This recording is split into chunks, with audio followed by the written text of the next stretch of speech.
Untuk makluman pihak media sekalian, isu-isu berbangkit berkenaan dengan inisiatif 5G telah dibawa oleh ramai ahli-ahli parlimen daripada Pakatan Harapan dan juga pembangkang serta ramai pihak di dalam dan juga di luar Dewan Rakyat.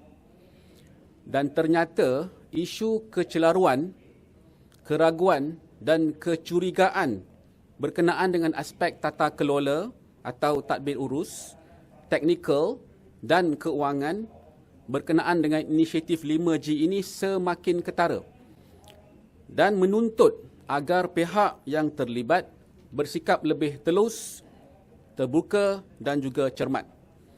Dalam perkembangan terkini, Reuters dan juga beberapa media melaporkan bahawa masih belum ada syarikat telekomunikasi utama Malaysia yang bersetuju untuk menggunakan jaringan 5G yang disediakan oleh pihak kerajaan melalui Digital National Berhad, DNB. Menurut Reuters lagi, ini ialah kerana isu ketelusan, transparansi dan juga kadar harga borong. Perkara ini turut disahkan oleh DNB. Malah DNB mengakui bahawa jangka waktu perundingan mereka itu terlalu optimistik, iaitu menjelang pelancaran rangkaian 5G bagi Kuala Lumpur, Putrajaya dan Cyberjaya yang berjumlah 500 tapak ataupun sites bulan depan. Bulan depan, maknanya bulan Disember. Dengan perkembangan ini, kerajaan wajar mengkaji semula model pemborong rangkaian tunggal ataupun single network wholesaler melalui DNB dan tidak tergesa-gesa untuk melaksanakannya tanpa rundingan tuntas dengan syarikat pembekal telekomunikasi.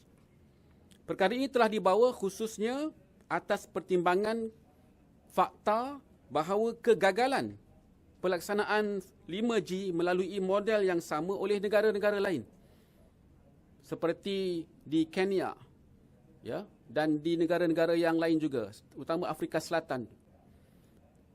Mungkin perolehan infrastruktur tapak ataupun menara ataupun peranti pengguna boleh dilaksanakan dengan segera. Tetapi kesesakan ataupun bottleneck boleh berlaku di bahagian hujung, the last end, di pertengahan, di bahagian transit ataupun di teras perkhidmatan, iaitu di bahagian core. Akhirnya ia akan membawa impak kualiti perkhidmatan yang buruk kepada pengguna. Saya menggesa agar kerajaan memandang serius perkara ini dan bertindak dengan tindakan sewajarnya atas naratif kepentingan negara dan kepentingan rakyat. Kerajaan melalui Kementerian Keuangan dan Kementerian Komunikasi dan Multimedia wajar tampil untuk menjawab, berunding dan menyelesaikan isu yang dibangkitkan oleh syarikat telekomunikasi.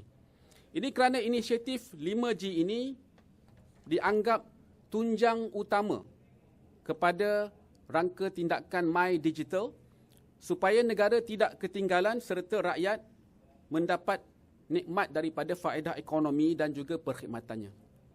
Di samping itu, kerajaan telah menjanjikan kepada semua pemain-pemain perkhidmatan telekomunikasi bahawa mereka akan mendapat akses yang terbuka.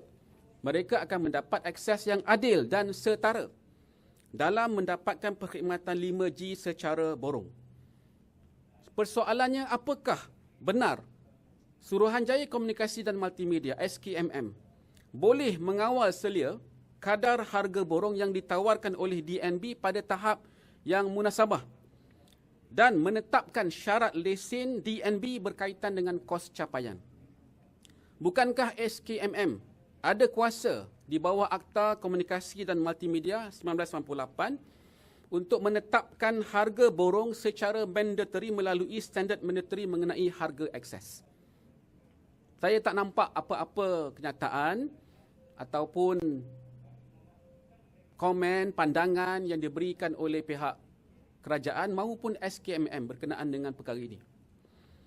Saya dan kami menggesa kerajaan untuk melihat impak permasalahan ini di masa hadapan. Mungkin sekarang kita tak nampak kesannya, tapi kita tidak mahu ianya menjadi masalah berterusan, boleh menjadi satu barah dan akhirnya menjejaskan dari segi faedah ekonomi dan perkhidmatan kepada rakyat. Jelas, hambatan di tengah jalan ini akan memberi kesan kepada jangka waktu pelaksanaan inisiatif, struktur pendanaan projek serta memberi gambaran kurang baik kepada pelabur-pelabur terkait sektor digital dalam dan luar negara. Kerajaan mesti berpijak di bumi yang nyata, jangan hanya pandai menggembar-gemburkan sahaja, tetapi pelaksanaannya entah ke mana. Saya perasan baru-baru ini Menteri ada melihat pemasangan tiang-tiang untuk jaringan 5G dan beliau ada post dalam Facebook beliau.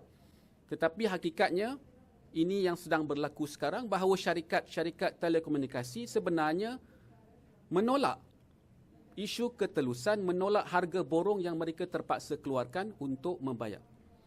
Wajib bagi kerajaan untuk bersikap telus dan mengamalkan keterbukaan kepada semak dan imbang kerana inisiatif ini melibatkan pendanaan sehingga berbilion ribu ringgit. Seperti pepatah Melayu yang pernah saya sebutkan dalam perbahasan Belanjawan 2022 baru-baru ini, yang dikejar tak dapat, yang dikendong berciciran, dan kita tidak mahu rumah dah siap tetapi pahat masih berbunyi. Jadi itu kenyataan daripada saya jemput saudara Fahmi Fadil, Ahli Parlimen Lembah Pantai juga untuk memberikan pandangan. Kita lihat dengan laporan daripada Reuters, ya, sebuah agensi berita yang dihormati, semalam menyatakan belum ada mana-mana syarikat telekomunikasi yang telah menerima tawaran untuk pelaksanaan 5G melalui syarikat Digital Nasional Berhad. Ini adalah satu tamparan yang teramat hebat dan dia diterbitkan lebih kurang 3 bulan selepas laporan daripada sebuah badan yang bernama DT Economics dan juga sewaktu pembentangan di satu webinar GSMA tentang risiko-risiko yang akan dihadapi oleh Malaysia sekiranya diteruskan juga melalui satu single purpose vehicle ataupun SPV yang kini dinamakan Digital Nasional Berhad untuk melaksana satu program yang sebenarnya sangat besar dan telah terbukti di negara-negara lain tidak berjaya. Dan kalau kita lihat sebenarnya sekiranya spektrum telah dibida, telah dijual katakan kepada syarikat-syarikat telekomunikasi untuk pelaksanaan 5G dan tidak dikekang ataupun tidak dibuang teknologi neutrality. Arahan daripada SKMM bertarikh 9 Julai 2021 yang melarang syarikat-syarikat telekomunikasi dari membangunkan mana-mana spektrum yang lain dari IMT Advanced kepada IMT 2020 iaitu 5G. Hanya spektrum yang dipegang oleh DNB sahaja yang SKMM benarkan untuk dibangunkan 5G. Jadi antara langkah-langkah ini kita lihat sekarang berlaku satu keadaan yang sangat meruncingkan. Akhirnya kesan adalah kepada para pengguna, kepada rakyat Malaysia.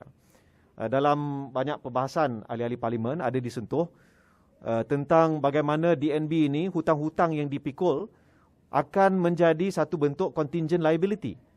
Ya, yang mana sekiranya DNB gagal membayar hutang-hutang ataupun service the debts, ya, maka kesannya nanti adalah kepada rakyat Malaysia. Kedua, kesan kepada rakyat Malaysia akibat daripada pelaksanaan DNB ini ialah kelewatan dalam pelaksanaan infrastruktur 5G. Bila kita lihat di rantau Asia Tenggara, negara-negara seperti Filipina, Singapura, Thailand, semua sudah ada rangkaian 5G. Dan saya percaya sebenarnya kalau dibenarkan dijual ataupun dibida spektrum untuk 5G ini dan tidak dikenakan satu artificial suppression of the other spectrum, maka mungkin syarikat-syarikat telekomunikasi sudah boleh menyediakan dan kita dah boleh menggunakan perkhidmatan 5G sekarang ataupun hujung tahun ini.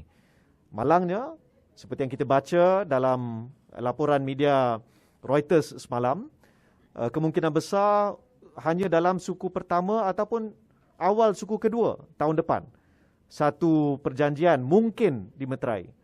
Mungkin. Jadi terlalu banyak persoalan dan pada masa yang sama rolling cost untuk DNB ini berterusan. Jadi adakah DNB ini akan jadi satu entiti yang terlalu besar dan tidak boleh gagal?